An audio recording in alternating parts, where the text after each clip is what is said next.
Hello student, welcome to college study Delhi university. So आज की video में हम करने वाले हैं यूनिट 3 ऑफ जीएसटी। ठीक है, देखो इस यूनिट को हम दो पार्ट में करेंगे। पहला पार्ट तो होगा हमारा ITC, that is input tax credit, और दूसरा पार्ट होगा रिवर्स चार्ज मैकेनिज्म।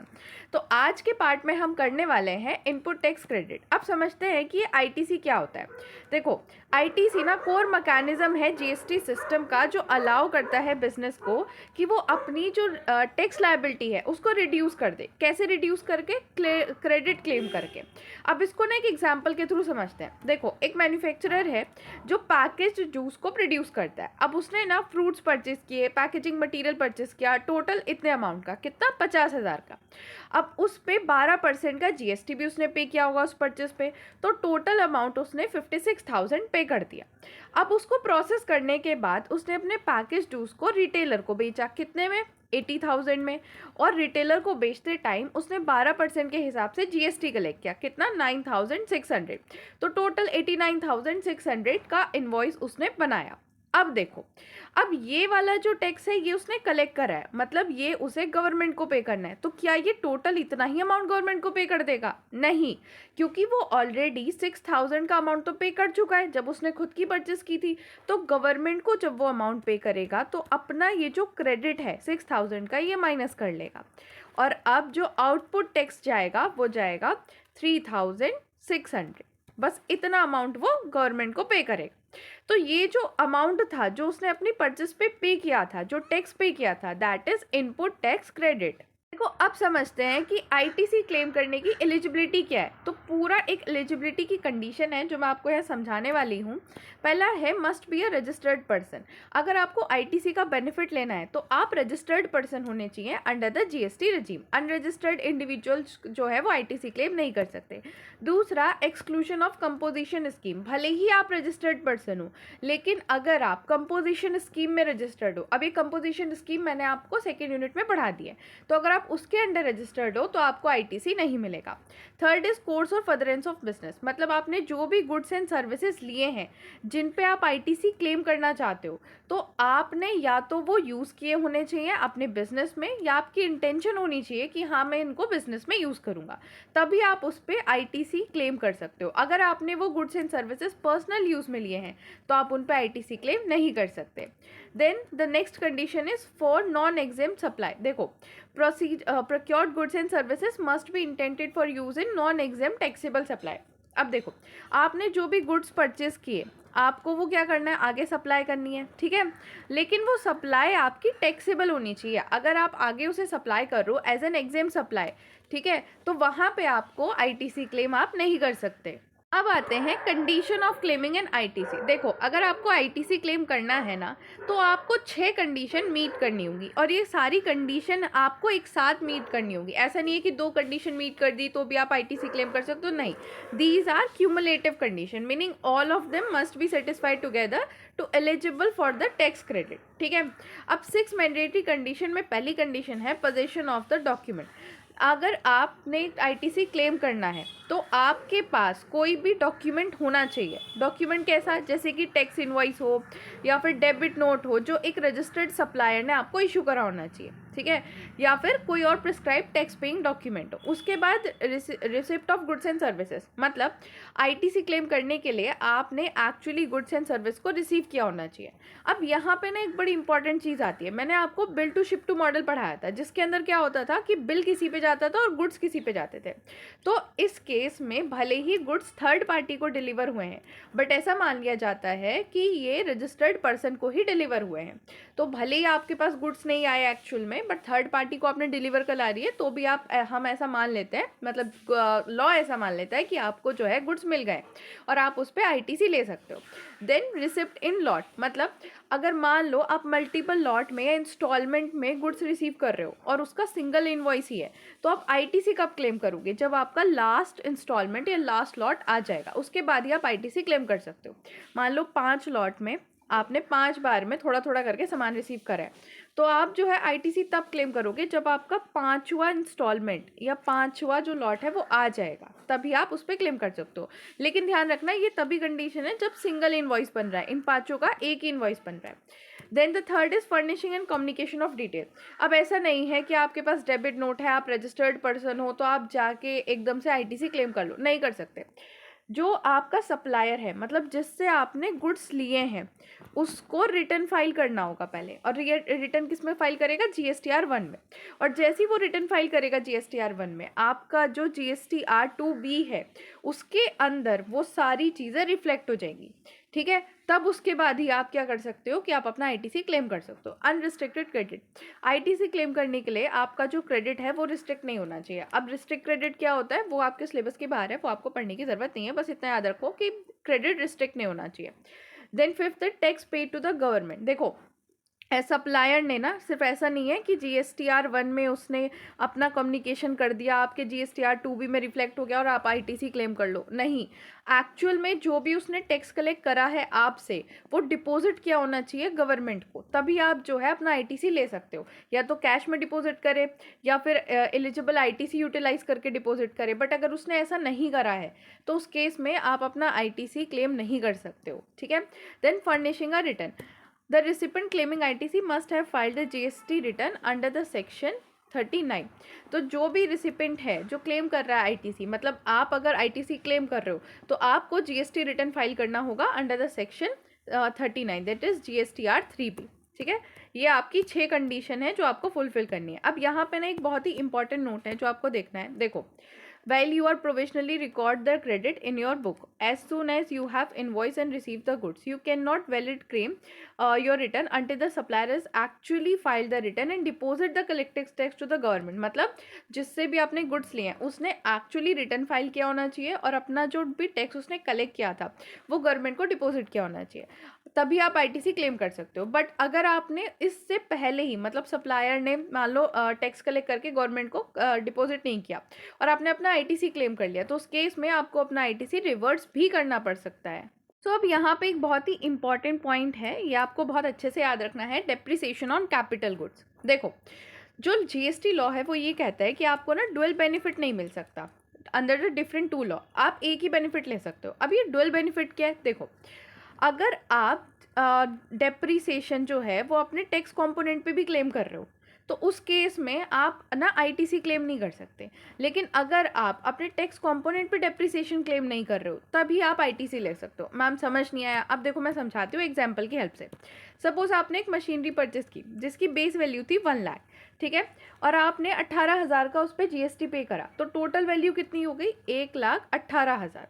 अब आपका डेप्रिसिएशन क्लेम करने की बारी आई, तो डेप्रिसिएशन आपने क्या किया? पूरे 1,18,000 पे क्लेम कर लिया। मतलब जब आप डेप्रिसिएशन कैलकुलेट कर रहे हो तो आपने इस पूरे अमाउंट पे डेप्रिसिएशन लगाया, तो इस केस में आप आईटीसी क्लेम नहीं कर सकते। लेकिन जब डेप्रिसिएशन लगाने की बारी आई और आपने सिर्फ 1 लाख पे डेप्रिसिएशन कैलकुलेट किया, तो उस केस में ही आप आईटीसी क्लेम कर सकते हो 18,000 का। ठीक है, समझ आया? अगर आप टैक्स कंपोनेंट पे भी डेप्रिसिएशन क्लेम कर रहे हो तो आप आईटीसी क्लेम नहीं कर सकते, ठीक है।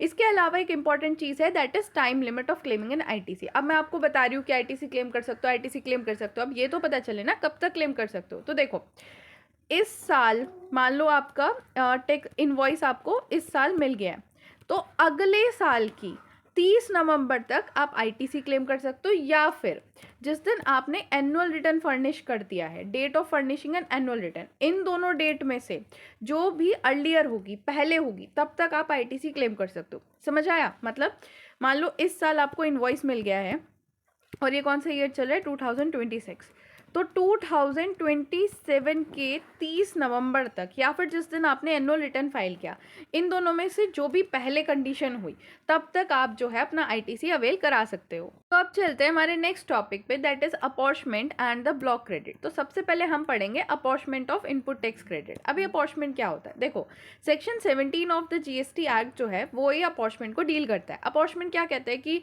अगर आप कुछ जो गुड्स है वो बिजनेस में यूज़ कर रहे हो, कुछ दूसरे पर्पज़ के लिए यूज़ कर रहे हो, तो आप किस तरीके से उस अमाउंट को डिवाइड करोगे, मतलब आप कितने पे क्लेम करोगे आईटीसी, कितने पे नहीं करोगे। तो इसको ना हम कंडीशन वाइज पढ़ेंगे। तो सब सेक्शन 1 17 मैंने कहा ना अपॉर्चमेंट को कौन डील करता है? 17 सेक्शन, ठीक है।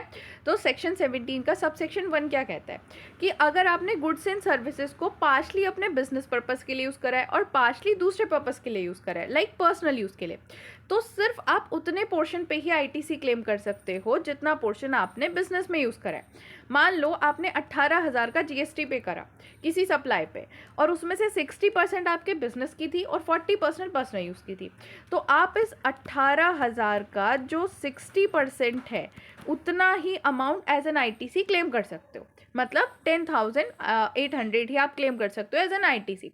रिमेनिंग 7,200 जो कि पर्सनल यूज़ का था, उस पर आप आईटीसी क्लेम नहीं कर सकते। देन आता है सबसेक्शन सेकंड। सबसेक्शन सेकंड क्या कहता है? देखो, अगर आपने गुड्स एंड सर्विसेज को पार्शली टैक्सेबल सप्लाई में करी है और पार्शली आपने एग्जाम सप्लाई करी है। देखो, आपने जो भी गुड्स खरीदे होंगे वो इसीलिए खरीदे होंगे कि आगे आप सप्लाई कर दो, है ना।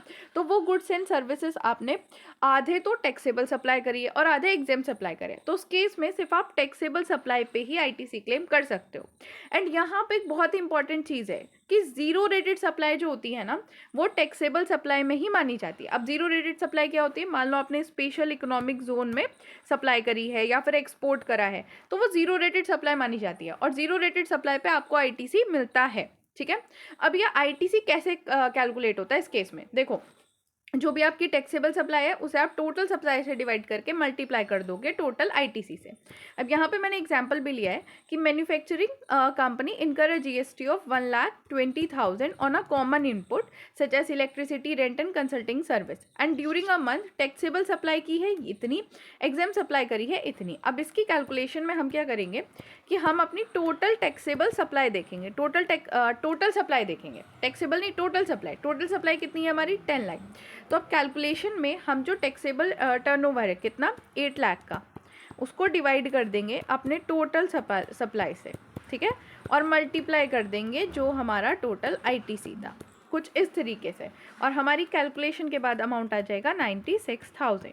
तो इतने अमाउंट पे हम आईटीसी क्लेम कर सकते हैं। ठीक है, अब मैं आपको बोल रही हूँ कि एग्जाम सप्लाई। अब ये एग्जाम सप्लाई होता क्या है? सो अपॉर्चमेंट का जो एक्ट है ना, उसने एग्जाम सप्लाई की प्रॉपर डेफिनेशन दी है। क्या डेफिनेशन है? एग्जाम सप्लाई के अंदर क्या क्या आता है? Non taxable supply, wholly exempt supply, outward supply where the tax is paid under the reverse charge mechanism. ठीक है, sale of land and building and transaction in a security. अब ये रिवर्स चार्ज मैकेनिज्म क्या होता है, तो ये हम नेक्स्ट चैप्टर में पढ़ने ही वाले हैं। ठीक है, देन सबसेक्शन फोर्थ आ जाता है। अब हमने अब तक सबसेक्शन 2 कवर कर लिया था, देन आ जाता है subsection 4। Now moving to subsection 4, that is talk about special provision of bank and non banking financial company. देखो, बैंक और नॉन बैंकिंग फाइनेंशियल कंपनी को ना ऑप्शन दिया गया है कि या तो वो, जैसे हमने सेक्शन 17 के सबसेक्शन 2 में पढ़ा था, वैसे डील कर सकते हैं, या फिर उनको एक दूसरा ऑप्शन है कि वो 50% रूल लगा सकते हैं।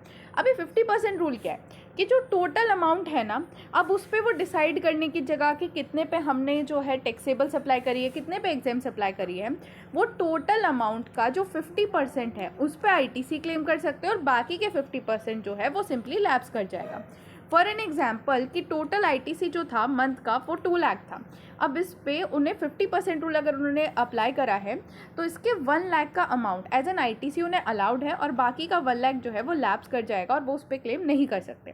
लेकिन ये 50% रूल की ना एक एग्जाम्पशन है। क्या एग्जाम्पशन है कि अगर इंटर ब्रांच ट्रांजेक्शन हुआ है, मतलब एक ब्रांच से दूसरी ब्रांच ट्रांजेक्शन हुआ है और सेम पैन से वो दोनों ब्रांच रजिस्टर्ड है, तो उस केस में 50% रूल अप्लाई नहीं होता, बल्कि 100% आईटीसी क्लेम किया जा सकता है। For an example, head office of bank provide IT support service to its branch and charge a GST of 40,000।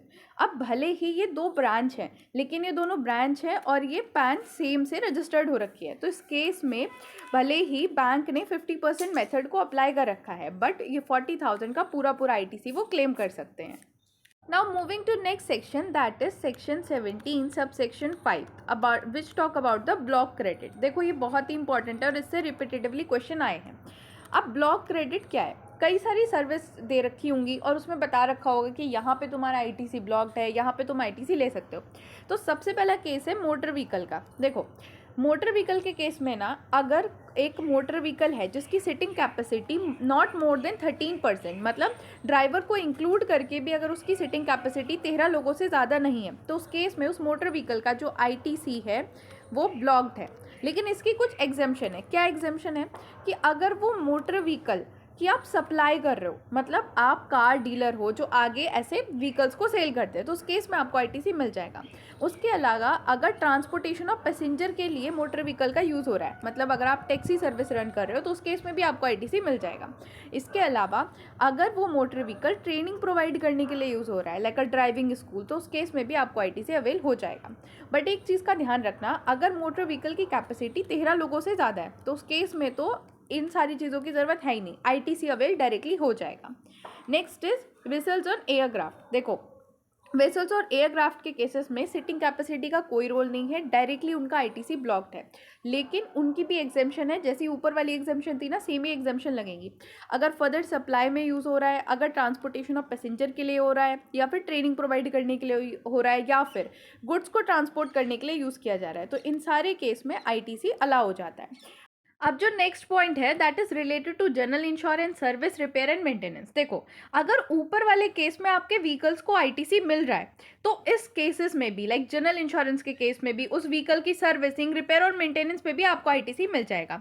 लेकिन अगर ऊपर वाले केस के थ्रू आपके व्हीकल पे आईटीसी ब्लॉक्ड है, तो फिर इन सारी सर्विस के लिए भी उस व्हीकल पे आईटीसी ब्लॉक्ड होगा।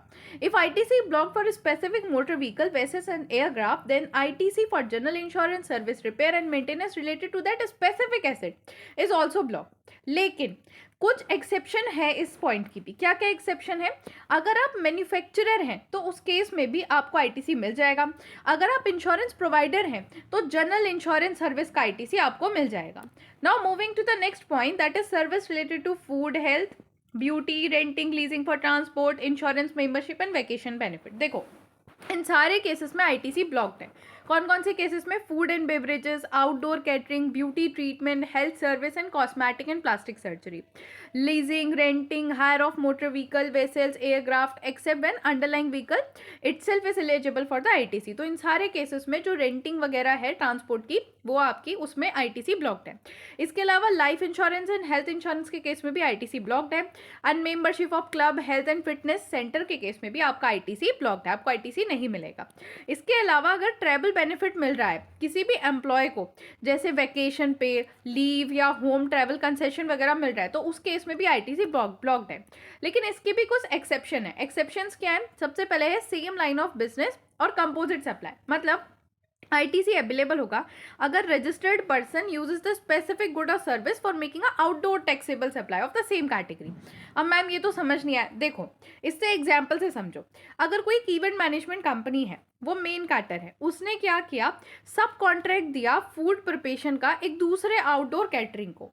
तो अगर मेन कैटरर जो है, अगर वो जीएसटी पे करता है सब कॉन्ट्रैक्टर को, तो उस पर वो आईटीसी क्लेम कर सकता है। क्यों? क्योंकि वो अपने पर्सनल चीज़ के लिए तो नहीं ले रहा, वो ये जो सब कॉन्ट्रैक्टर है फूड का, इसकी भी सर्विस किसको दे रहा है? बाहर आउटडोर सप्लाई कर रहा है, because they are using it to provide outdoor supply on a same category का आउटडोर सप्लाई हो रहा है। तो इस केस में आईटीसी अलाउड होगा। दूसरी चीज़ है स्टेचुरी ऑब्लिगेशन, मतलब अगर ऑब्लिगेशन है एम्प्लॉयर की कि वो बेनिफिट प्रोवाइड करे एम्प्लॉय को अंडर द लॉ, तो उस केस के अंदर क्या है कि आईटीसी अवेल हो जाएगा। फॉर एन एग्जांपल, अगर फैक्ट्री एक्ट जो है वो मैंडेट करता है फैक्ट्री को कि अगर उसके पास 250 वर्कर से ज़्यादा हैं तो उसको कैंटीन फैसिलिटी प्रोवाइड करनी ही होगी प्रेमिसेस में, तो उस केस में employer can claim ITC on a catering services. I hope आपको ये चीज़ समझ आई होगी। तो नेक्स्ट है कंस्ट्रक्शन एंड इमूवेबल प्रॉपर्टी। देखो, कंस्ट्रक्शन एंड इमूवेबल प्रॉपर्टी में सबसे पहले आता है work contract service. Work contract service का आईटीसी ब्लॉक्ड होता है, ठीक है, when they are supply to the construction of immovable property. But इसकी एक्सेप्शन है। क्या एक्सेप्शन है? जैसे ऊपर था ना कि अगर सर्विस लेके किसी और को सर्विस प्रोवाइड करी जा रही है, आउटडोर करी जा रही है, तो सेम ही सिनेरियो है।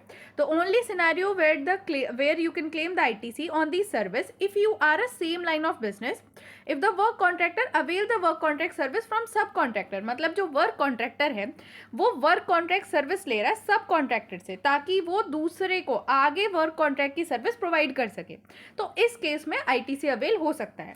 दूसरा है कंस्ट्रक्शन ऑन अकाउंट। देखो, अगर कोई भी टैक्सेबल पर्सन गुड्स, सर्विसेज या दोनों चीज़ को यूज़ कर रहा है किसी भी इमूवेबल प्रॉपर्टी को कंस्ट्रक्ट कराने के लिए, वो भी खुद के अकाउंट के लिए, मतलब अपने पर्सनल यूज़ के लिए, तो उस केस में आईटीसी ब्लॉक्ड है। भले ही वो प्रॉपर्टी बाद में जाके बिजनेस में क्यों ना यूज हो, लेकिन फिर भी उसमें आईटीसी ब्लॉक्ड है. For an example, if a manufacturer company buy a cement and hire a labour to construct a new factory building और एडिशनल फॉर इट्स ऑफिस, तो इस केस में जो आईटीसी होगा इन सारी गुड्स एंड सर्विसेज का वो ब्लॉक्ड होगा. बट हमें एक चीज देखने की जरूरत है कि क्या ये कंस्ट्रक्शन कैपिटलाइज्ड है या रेवेन्यू है. देखो, अगर ये कंस्ट्रक्शन कैपिटलाइज्ड है तो उसमें आईटीसी ब्लॉक्ड है, बट अगर ये रेवेन्यू एक्सपेंस है तो उसमें आईटीसी अवेल हो सकता है. अब ये दोनों सेक्शन जो मैंने आपको ऊपर पढ़ाए, ये वाला भी और ये वाला भी, इसकी कुछ है एग्जेम्पशंस. क्या एग्जेम्पशंस है? देखो, The restriction under both the section explicitly do not apply to the plant and machinery. ये जो restriction है ये plant and machinery पर applicable नहीं होते. For an example, if you use cement and construct a support specifically to build a foundation of new manufacturing machine, ITC of the cement is allowed. तो उस case में आपको cement का ITC मिल जाएगा. But plant and machinery में क्या नहीं आता ये आपको समझना बहुत ज़्यादा ज़रूरी है. क्या नहीं आता? Land, building, civil structure, telecommunication tower, pipeline laid outside the factory premises, इन सारे केस में जो है ना, ये सारे केसेस जो है प्लांट एंड मशीनरी में नहीं आते. और इन सारे केसेस के अंदर, ये जो सारे केसेस है इनके अंदर आईटीसी ब्लॉक्ड होता है. Now next point is composition scheme. अगर कोई भी गुड्स एंड सर्विसेज को का जो टैक्स है वो कंपोजिशन स्कीम में पे करा गया है तो उस केस में आईटीसी ब्लॉक्ड है. इसके अलावा नॉन रेजिडेंट टैक्सेबल पर्सन, मतलब गुड्स एंड सर्विसेज जो अगर आपने नॉन रेजिडेंट टैक्सेबल पर्सन से ली है तो उस केस में भी आपको आईटीसी नहीं मिलेगा. उसके अलावा अगर गुड्स एंड सर्विसेज का यूज पर्सनल कंजम्पशन के लिए किया गया है तो उस केस में भी आईटीसी ब्लॉक्ड है.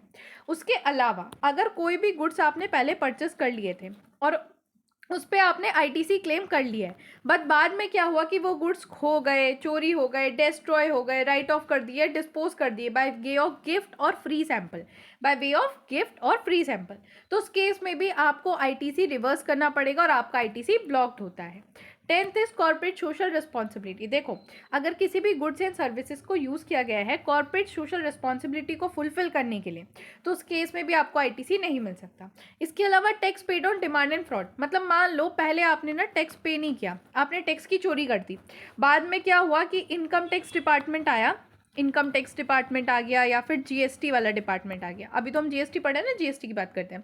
पहले आपने टैक्स पे नहीं करा, उसके बाद जीएसटी डिपार्टमेंट का कोई ऑफिसर आया और उसने आपको बोला कि आप इतना टैक्स पे करो. फिर आपने क्या किया कि भाई अब तो टैक्स पे करना पड़ेगा, तो आपने टैक्स पे कर दिया. अब आप कह रहे हो कि अब तो मैंने टैक्स पे कर दिया ना, अब तो मुझे आईटीसी दे दो. भाई ऐसे कैसे आईटीसी मिल जाएगा आपको? आपने तो चोरी करी है, टैक्स थोड़ी पे करा पहले. You have paid a tax on demand और फ्रॉड, तो उस केस में आपको आईटीसी नहीं मिलता है. Now moving to the next topic, that is special circumstances under section 18. अब इसको थोड़ा डिटेल में पढ़ते हैं. देखो, स्पेशल सर्कमस्टांसेस का जो पहला पॉइंट है दैट इज फ्रेश और कंपलसरी रजिस्ट्रेशन. क्या होता है कि अगर पर्सन का जो टर्नओवर है वो थ्रेशोल्ड को क्रॉस कर जाता है तो पर्सन जीएसटी रजिस्ट्रेशन के लिए लाइबल हो जाता है और उसे रजिस्ट्रेशन के लिए अप्लाई करना होता है विद इन अ 30 डे. एक बार रजिस्टर्ड पर्सन ने अप्लाई कर दिया तो उस केस में क्या होता है कि वो आईटीसी क्लेम कर सकता है रॉ मटेरियल जो उसके स्टॉक में पड़ा है, सेमी फिनिश्ड गुड्स मतलब वर्क इन प्रोग्रेस और फिनिश्ड गुड्स पे. लेकिन कौन सा वाला अमाउंट है, कौन से डे पे? देखो, जिस दिन आपको रजिस्ट्रेशन मिला उससे एक दिन पहले जो भी आपके पास रॉ मटेरियल होगा, फिनिश्ड गुड्स होगा या सेमी फिनिश्ड गुड्स होगा, उस पर आप आईटीसी क्लेम कर सकते हो. बट एक very very important thing is कि आप कैपिटल गुड्स पे आईटीसी क्लेम नहीं कर सकते इस सिनेरियो के अंदर. यहाँ पे एक एग्जांपल है कि mister Arjun run a electronic accessory business. His turnover cross the GST threshold limit on 10 July 2025 making him liable to obtain the registration. उसने 30 दिन के अंदर अंदर जो रजिस्ट्रेशन था उसके लिए अप्लाई कर दिया. ठीक है, अब वो कौन से डे पे लाइबल हुआ था? 10 जुलाई. तो 10 जुलाई से एक दिन पहले 9 जुलाई को उसका स्टॉक क्या था? तो 9 जुलाई को उसका स्टॉक कुछ इस तरीके से दे रखा था. ठीक है, तो क्या था? रॉ मटेरियल 2 लाख की वैल्यू थी, 36,000 का जीएसटी अमाउंट था, सेमी फिनिश्ड गुड्स पे 9,000 का, फिनिश्ड गुड्स पे 18,000 का और मशीनरी जो परचेस की थी उस पर 54,000 का. अब वो किस तरीके से आईटीसी क्लेम कर सकता है? तो देखो, वो इन तीन चीज़ों की 36,000, 9,000 एंड 18,000 का आईटीसी तो क्लेम कर सकता है, बट कैपिटल गुड्स पे वो आईटीसी क्लेम नहीं कर सकता. तो इससे आपको क्या समझ आया कि जिस दिन आप लाइबल हुए हो रजिस्ट्रेशन के लिए उससे एक दिन पहले जो भी आपके पास अमाउंट है, लेकिन ध्यान रखना कि आपने 30 डे के अंदर अंदर अप्लाई कर दिया होना चाहिए फॉर अ रजिस्ट्रेशन. ठीक है, तो उससे एक दिन पहले आपके पास जो भी स्टॉक है of raw material, semi finish goods और फिनिश गुड्स का, उस पर आप आईटीसी क्लेम कर सकते हो। तो टोटल 63,000 का आईटीसी मिस्टर अर्जुन क्लेम कर सकते हैं। The next case is voluntary registration. देखो वॉलेंट्री रजिस्ट्रेशन का मतलब क्या है कि टर्नओवर आपका नीचे ही है, टर्नओवर लिमिट क्रॉस नहीं हुई, बट आपका मन है कि आपको रजिस्ट्रेशन लेना है, तो उस केस में भी आप आईटीसी क्लेम कर सकते हो on input of stock, semi finished goods and finished goods held on a day preceding the date registration actually granted. Difference क्या है कि ऊपर वाले केस में क्या था कि जिस दिन आप लाइबल हुए, भले ही आपको रजिस्ट्रेशन ग्रांट नहीं हुआ बट आप लाइबल हो गए। यहाँ नीचे वाले केस में क्या है कि जिस दिन आपको रजिस्ट्रेशन एक्चुअली ग्रांट हुआ है, उससे एक दिन पहले आपके पास जो भी स्टॉक होगा उस पर आप आईटीसी क्लेम कर सकते हो। बट द सिमिलर थिंग कि कैपिटल गुड्स पे आप आईटीसी अवेल नहीं कर सकते इस केस में भी। अब यहाँ पे एग्जांपल है कि miss Kavya operate a boutique with the annual turnover 15 lakh which is below the mandatory GST registration. She voluntarily apply for the registration. अब रजिस्ट्रेशन ग्रांट हुआ 1 सितंबर को, तो उसकी जो स्टॉक की पोजीशन थी उससे एक दिन पहले, दैट इज 31 अगस्त, वो कुछ इस तरीके से थी। अब यहाँ पे फैब्रिक इनपुट दे रखा है, work in progress, finish goods दे रखा है, तो वो इन 3 अमाउंट के जीएसटी पे आईटीसी क्लेम कर सकती है, बट इस वाले पे कैपिटल गुड्स पे नहीं कर सकती। तो टोटल 21,600 का आईटीसी वो क्लेम कर सकती है। Now next is entering a credit chain, मतलब आप कोई पहले कंपोजिशन स्कीम में थे, देन आप रेगुलर स्कीम में आ गए, या फिर एग्जाम सप्लाई से टैक्सेबल सप्लाई में आ गए। मतलब क्या हुआ है कि it happen when shifting from composition scheme, जहाँ पे आईटीसी ब्लॉक्ड होता है, टू द रेगुलर स्कीम, या फिर गुड्स आप जो प्रीवियसली एग्जाम्ड सप्लाई में बेच रहे थे वो आप टैक्सेबल के अंडर आ गए। तो उस केस के अंदर आप आईटीसी क्लेम कर सकते हो of the stock, semi finished goods, finish goods and capital goods और held on a preceding day, मतलब उससे एक दिन पहले जो भी अमाउंट हो रखा होगा। बट कैपिटल गुड्स की कैलकुलेशन के लिए ना आपको हर क्वार्टर पे 5% का अमाउंट घटाना होगा for claiming an ITC. For an example, you bought a machinery of 10 lakh and paid 1,80,000 as a GST while under the composition scheme. मतलब जब आप कंपोजिशन स्कीम में थे, आपने 10 लाख की मशीनरी खरीदी, 1,80,000 एज एन जीएसटी पे करा। अब एग्जैक्टली 9 मंथ बाद मतलब 3 क्वार्टर बाद you shift to the regular scheme, तुम रेगुलर स्कीम में शिफ्ट हो गए। अब क्या है कि जब तुम रेगुलर स्कीम में शिफ्ट हो गए हो तो तुम्हें हर एक क्वार्टर का 5% आईटीसी का अमाउंट घटाना है। तो 3 क्वार्टर थे, 5% कितना हो गया, 15%। तो आपको ये जो अमाउंट था जीएसटी का, इसका 15% घटाना होगा। 15% मतलब 27,000 का अमाउंट आप डिडक्ट करोगे, आपके पास जो फिर अमाउंट बचेगा 1,53,000 का, इस पे आप आईटीसी क्लेम कर सकते हो। हमने जो ऊपर केस पढ़ा, मान लो उसका उल्टा हो जाए, मतलब रेगुलर से आप कॉम्पोजिशन स्कीम में चले जाओ या फिर टैक्सेबल से एग्जाम में चले जाओ, तो उस केस में क्या होगा, उस केस में आपको आईटीसी पे बैक करना होगा, रिवर्स करना होगा। So they must reverse the ITC on input of stock, semi-finished goods, finished goods and capital goods held on preceding day। मतलब उससे एक दिन पहले, जिस दिन आप स्कीम से शिफ्ट हुए, मान लो आप 1 जुलाई को आप क्या हुए कि रेगुलर स्कीम से कॉम्पोजिशन स्कीम में शिफ्ट हुए, तो 30 जून पे आपके पास जो भी finished goods, semi finished goods या फिर इनपुट स्टॉक होगा या कैपिटल गुड्स होगा, उसका पूरा आईटीसी जो आपने क्लेम कर लिया होगा वो आपको वापस करना होगा। अब देखो आईटीसी जो रिवर्स होता है ना, उसमें कैपिटल गुड्स की कैलकुलेशन कैसे होती है, जैसे ऊपर वाले में भी कैलकुलेशन थोड़ी अलग तरीके से हो रही थी, इसमें भी कैलकुलेशन थोड़े अलग तरीके से होगी। कैसे होगी, हम ये अज्यूम करते हैं कि जो एसेट है उसकी यूजफुल लाइफ है 60 मंथ की, मतलब 5 साल की। ये हमारी अजम्पशन है और हम इसी अजम्पशन के बेसिस पे अमाउंट को कैलकुलेट करते हैं। यहाँ पे मैंने एग्जांपल लिया है, you claim the ITC on a machine, आपने पूरा आईटीसी मशीन पे क्लेम कर लिया, देन उसके बाद आपने 14 महीने 16 दिन उसको यूज़ किया, देन उसके बाद ये जो गुड्स था वो एग्जाम सप्लाई में चला गया। अब आपको क्या है कि आपको आईटीसी रिवर्स करना है, तो देखो कैलकुलेशन कैसे होगी। मैंने अभी आपको बताया कि हम ये अज्यूम करते हैं कि जो यूजफुल लाइफ है एसेट की वो 60 मंथ है, ठीक है। अब यहाँ पे हम पहले इसको राउंड ऑफ करेंगे, 14 मंथ 16 डेज को हम राउंड ऑफ करेंगे तो आ जाएगा 15 मंथ। हमने ये अज्यूम किया कि 15 महीने के लिए तो हमने मशीन यूज़ कर ली थी, ठीक है। अनयूज्ड लाइफ कितनी है, दैट इज 45 मंथ, 60 में से 15 माइनस किया 45 मंथ है। तो अब हमें ये 45 मंथ का जो आईटीसी है वो रिवर्स करना है। कैसे, जो भी टोटल आईटीसी होगा उसकी डिवाइड करनी है 60 से और उसको मल्टीप्लाई कर देना 45 से, तो जो भी अमाउंट कैलकुलेट होके आएगा उतना अमाउंट हमें रिवर्स करना है। Once a reversal amount are calculated and debited from electronic credit ledger और कैश लेजर, अगर उसके बाद कोई भी अमाउंट बचता है इलेक्ट्रॉनिक क्रेडिट लेजर में तो वो परमानेंटली लैप्स हो जाता है, उसका आपको कुछ भी अमाउंट वापस नहीं मिलता है। तो अब हम चलते हैं कुछ क्वेश्चंस पे, कुछ क्वेश्चंस मैं आपको सॉल्व करा देती हूँ। आई होप मैंने आपको जितना ऊपर पढ़ाया है सब कुछ आपके दिमाग में बैठ गया है। अगर नहीं बैठा है तो एक बार फिर से वीडियो को पीछे जाके देख लो, क्योंकि क्वेश्चन ऐसे नहीं है कि कुछ हार्ड कैलकुलेशन इनमें आने वाली है, बस बेसिक लॉजिक लगना है। अगर ऊपर के लॉजिक आपको समझ आ गया तो आप क्वेश्चन बड़े आराम से कर दोगे। तो चलो क्वेश्चन शुरू करते हैं। Bansal Trader, a registered person in Maharashtra. The firm has a factory in Pune and retail store in Mumbai. Procured the following goods in a month of January. अब क्या क्या गुड्स हैं ये पूरी डिटेल दे रखी है और हमसे पूछा गया है what is the amount of ITC avail with Bansal trader for a month of January. अब कौन कौन से आइटम पे आईटीसी मिल जाएगा या कितना आईटीसी मिल जाएगा, हमें उसकी कैलकुलेशन करनी है। तो पहला है goods given as a free sample to the prospective customer.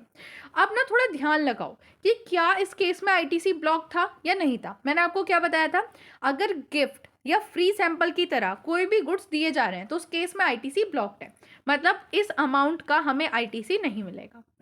Next is confectionery item for consumption of employ working in a factory. तो अब आपको फिर से ध्यान लगाना है कि इस केस में एक एग्जेम्पशन थी। क्या एग्जेम्पशन थी कि अगर लॉ ने अगर लीगली रिक्वायर्ड है तो ही आईटीसी मिलता है। क्या यहाँ लिखा है कुछ भी कि लीगली रिक्वायर्ड है, नहीं लिखा, तो इस केस में भी आईटीसी मतलब ब्लॉक्ड होगा। ठीक है, देन आ जाता है truck used for transportation of input of factory.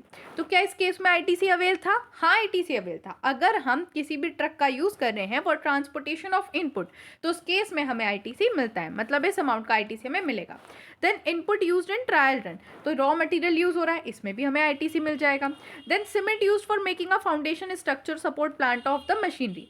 मैंने जब आपको बताया था कंस्ट्रक्शन वाले में कि अगर प्लांट एंड मशीनरी के लिए कोई भी कंस्ट्रक्शन हो रहा है तो उस पर आईटीसी हमें ज़रूर मिलेगा, और एग्जाम्पल भी मैंने यही वाला लिया था। तो अगर आपको याद हो तो इस केस में हमें आईटीसी मिल जाएगा। Next is good used in construction of additional floor of office building. ये वाला जो केस है ना, ये ऑन अकाउंट कंस्ट्रक्शन का है। मैंने आपको क्या बताया था कि अगर ऑन अकाउंट कंस्ट्रक्शन हो रहा है, भले ही वो बाद में बिजनेस के लिए क्यों ना यूज हो रहा हो, तो उसमें हमें आईटीसी नहीं मिलता, मतलब हमें टोटल आईटीसी सिर्फ इन 3 आइटम का मिलेगा। अब आपको इसकी कैलकुलेशन कैसे करनी है, सिंपल लिखना है computation of ITC avail in a month of January 2015।